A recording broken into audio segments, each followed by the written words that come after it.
कस्तो करेन्ट चाउचाउ खान मन लाग्यो। मम्मीलाई एक्चुअली फकाउनु पर्यो, मम्मीले खाना दिइहाल्नुहुन्छ। मम्मी एउटा कुरा भनौँ? पहिला भन, कति पैसा चाहियो?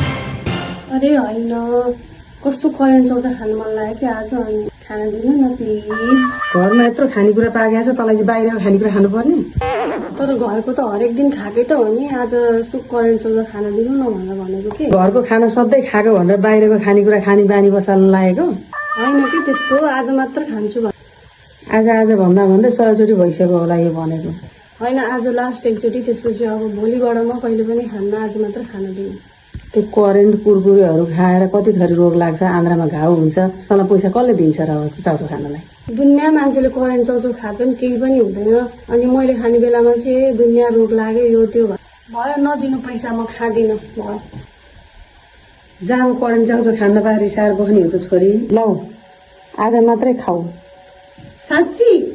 अनि करेन्ट चाउचाउ खाने त पैसा दिनुभयो, करेन्ट चाउचाउ खाएपछि कस्तो पिरो हुन्छ, अनि चिसो खाने पनि पैसा दिनु न।